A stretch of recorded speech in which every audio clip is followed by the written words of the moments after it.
Olá pessoal, estamos aqui em mais uma aula de fisiologia, funções vitais do corpo humano, né? Desta vez a gente vai trabalhar com o sistema endócrino.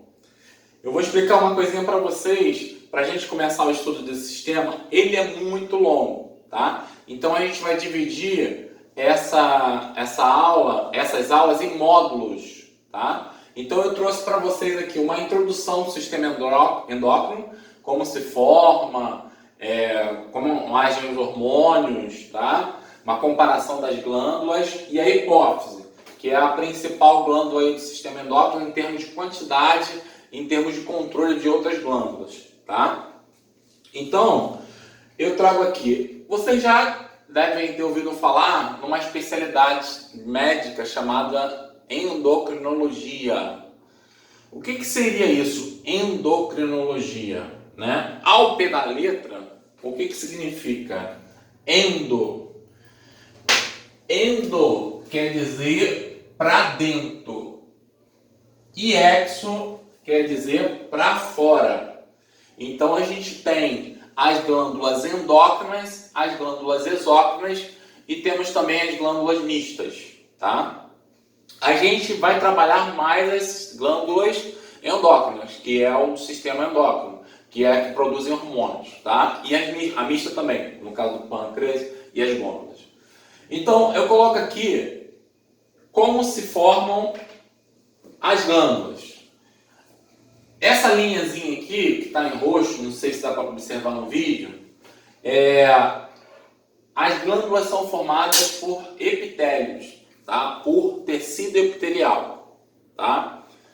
E lá no processo de formação do nosso corpo, embriologicamente falando, lá quando a gente se forma, o que acontece?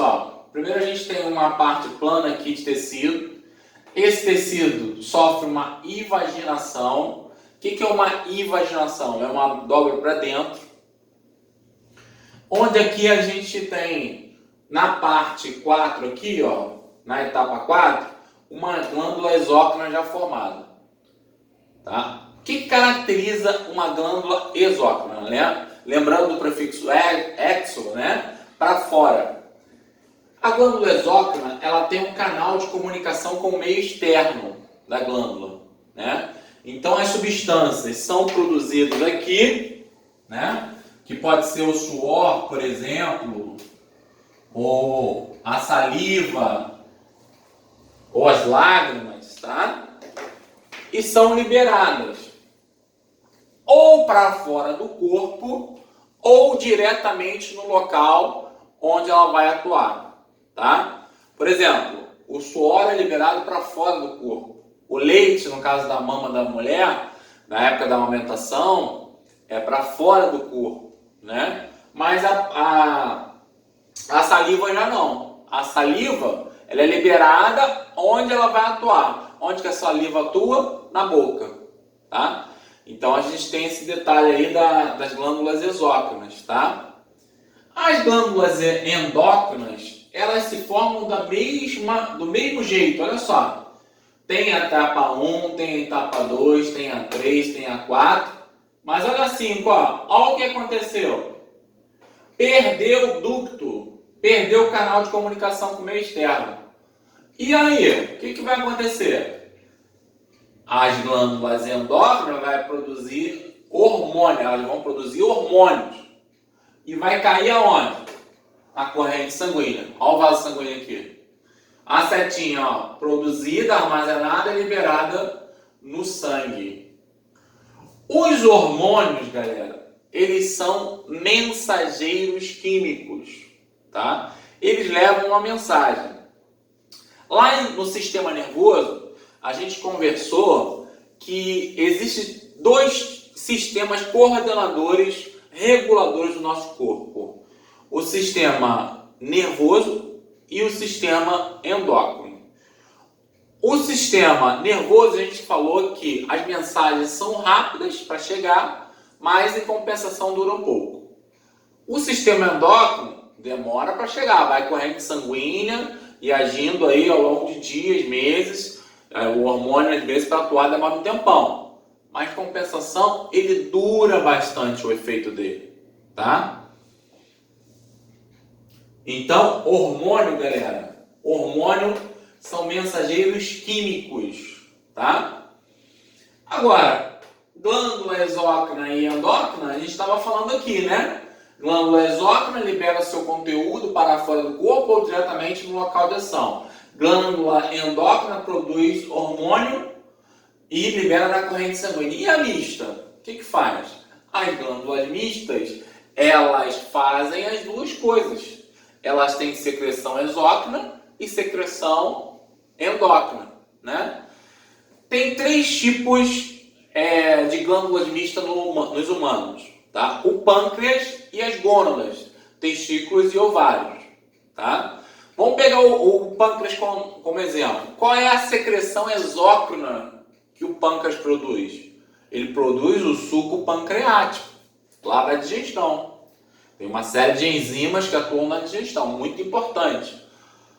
Da mesma forma, tão importante quanto os hormônios. Qual é a parte endócrina do pâncreas? Eles produzem insulina, que é um hormônio muito conhecido, e menos conhecido, mas também muito importante, o glucagon. Tá? Então tem uma parte exócrina e tem uma parte endócrina. Tá certo? Exemplos de glândulas exócrinas, eu falei glândulas sudoríparas, lacrimais, mamárias, tá? Exemplos de glândulas endócrinas, hipófise, tireoide, suprarrenais, tá? Isso tudo é endócrino, tá certo? Então vamos para a segunda etapa desse módulo aqui. Pessoal, a hipófise é uma glândula muito pequenininha, de um tamanho de um grão de ervilha ou de feijão no máximo, tá? Situada na base do encéfalo.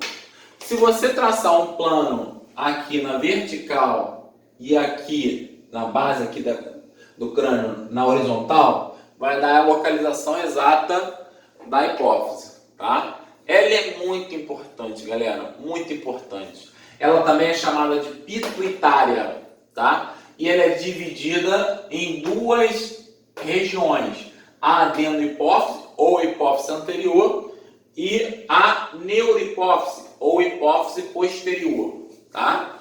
Eu coloco para vocês que ela é chamada também de glândula mestra. Normalmente, os professores pedem isso em prova, ou no Enem, vestibular. Por que glândula mestra? Porque ela controla o funcionamento de outras glândulas, tá? Glândula mestra é a hipófise ou pituitária. Esse nome aqui, hipófise, é mais conhecido, tá? Então são 2 lobos, adenihipófise e neurohipófise. Percebam o seguinte, da adenihipófise, eu estou puxando aqui para vocês 5 hormônios, ou melhor, 6 hormônios, que aqui são 2, ó. Tá? Na neurohipófise, tá? A neurohipófise, ela não produz esses hormônios não, tá? Eles são produzidos lá no hipotálamo, na região do encéfalo, tá? E armazenados aqui, depois a hipófise libera, tá? TSH, eu botei as siglas aqui na maior parte das vezes, tá? TSH é o hormônio tireotrófico. Olha o nome, ó, tireotrófico. Trófico é o que? Estímulo, tá? Promove o crescimento, estimula, né? Então, o hormônio tireotrófico, ele vai estimular a tireoide. E o que a tireoide faz? Produz os hormônios dela. Olha aí, ó. Por que é glândula mestra? Porque controla o funcionamento de outras glândulas, tá? Então a tireoide produz T3 e o T4, né? A tiroxina e a triiodotironina. Mas esse é o assunto para o próximo módulo, tá?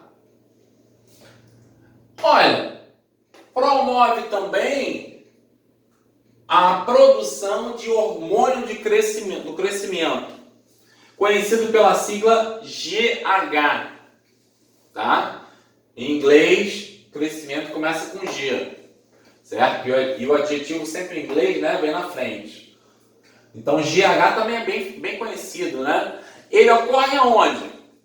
Ou melhor, ele atua onde, o hormônio do crescimento? Na epífise dos ossos, né? Na parte da cartilagem, na ponta dos ossos. Esse hormônio do crescimento, pessoal, ele atua na fase de infância e da adolescência. Na fase de adulto, ele não é produzido. Se produzir na fase adulta, provoca uma doença conhecida como acromegalia. Olha, colocar aqui, ó.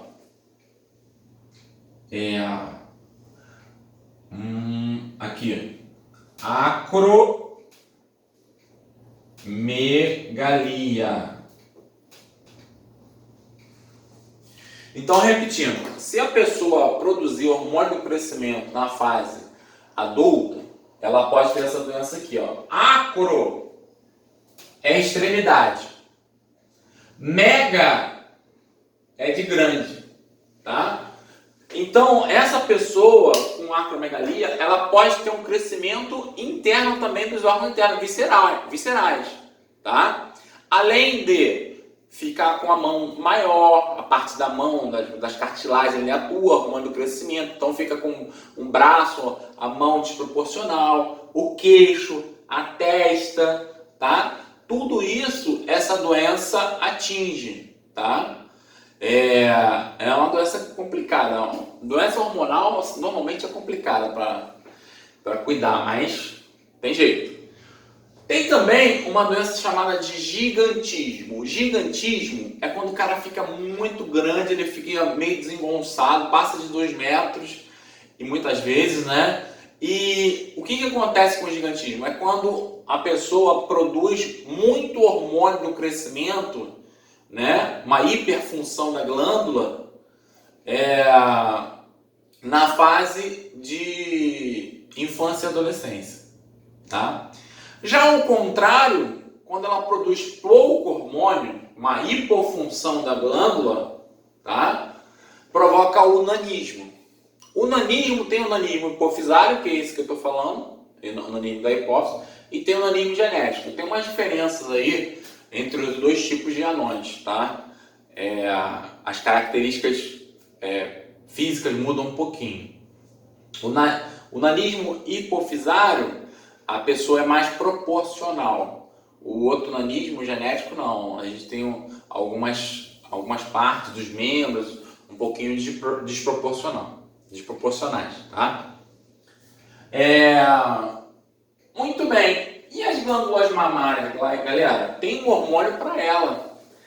Para a mulher, na fase de amamentação, a prolactina, né? Mais uma vez a etimologia da palavra, ó.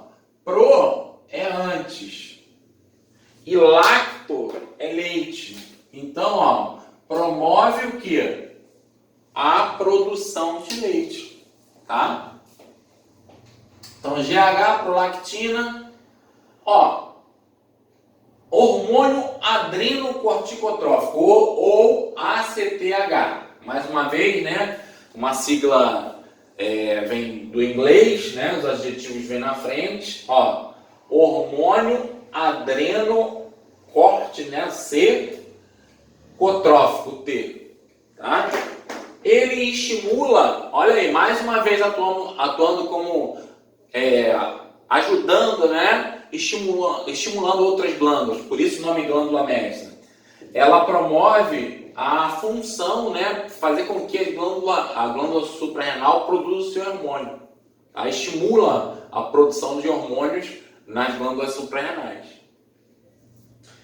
Esses dois aqui, a gente viu lá no sistema reprodutor, tanto no masculino quanto no feminino, tá? O FSH e o LH, tá certo? Estimulando aí o ovário e o testículo, tá? Na produção dos hormônios dele. Mais uma vez, né? Controlando a função de outras glândulas, né? Essas gônadas aqui, tá? Pessoal, lá no sistema excretor, nós vimos esse hormônio aqui, ó. Hormônio antidiurético. Tá com sigla também, ó. Hormônio antidiurético, ADH. Depois dá um print aí e dá uma estudada nessas siglas, o significado é importante. Tá? Hormônio antidiurético. O que ele promove? Lá no néfron, a unidade funcional dos rins, ele estimula a absorção de água, né? No tubo contornado distal, perto do tubo coletor de urina. Tá? Lá na formação de urina, ele estimula o reaproveitamento da água. Aqui uma curiosidade, que o álcool, né? A pessoa quando está bebendo bebida alcoólica, ela vai ao banheiro toda hora, né? Principalmente se for uma cerveja que a pessoa toma uma quantidade maior. Né? Por quê? O álcool, além da quantidade de bebida que ela toma, né? Que faz a pessoa ir mais ao banheiro, o álcool ele inibe o hormônio antidiurético. Tá? Então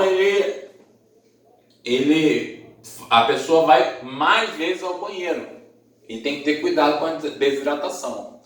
É importante quando a pessoa estiver tomando uma cervejinha e tal, beber uma água também, porque, por incrível que pareça, o pessoal pensa que não, mas desidrata, né? Às vezes tem aquele churrasco lá da rapaziada, final do ano, e o cara sai direto do futebol, né? E vai tomar cerveja. Não é legal, ele primeiro tem que se reidratar. Porque com a cerveja, ele vai acabar inibindo, né, o álcool inibindo o hormônio antidiurético e não vai aproveitar a água no corpo dele, né? Esse hormônio ele visa o reaproveitamento da água, né? Absorver a água para não sair pela urina. Por isso que é antidiurético, diurético de diurese, tá? Muito bem, a ocitocina, galera, a ocitocina ela vai ter um papel muito importante, tá? Um papel muito importante. Por exemplo, a mãe dos meus filhos, eu tenho 2 filhos, ela não teve ocitocina suficiente na época do parto, tá? A ocitocina, ela promove as contrações do útero. Então, num parto natural, isso é muito importante, né? Ela teve que fazer cesariana nos meus 2 filhos, tá? Então, ocitocina, ela estimula as contrações do útero no momento do parto, a musculatura lisa, né, que é involuntária, e também ela promove a ejeção do leite da mama. O que é injeção? Você vai na farmácia, vai no médico, vai tomar uma injeção. Alguém vai colocar alguma coisa para dentro do seu corpo. Ejeção é o contrário. É alguma coisa que sai do seu corpo. A ejeção do leite. Isso é promovido pela ocitocina. Beleza, galera? Ó, terminamos por aí esse módulo, tá? Aguardem novos capítulos. Ó, se inscreva, é muito importante. Espaço de ensino. E outra coisa, a gente tem aulas online também, tá? Você de qualquer parte do país que está acessando esse vídeo, a gente tem aulas online. Plataforma Zoom, Hangout, Skype, tá?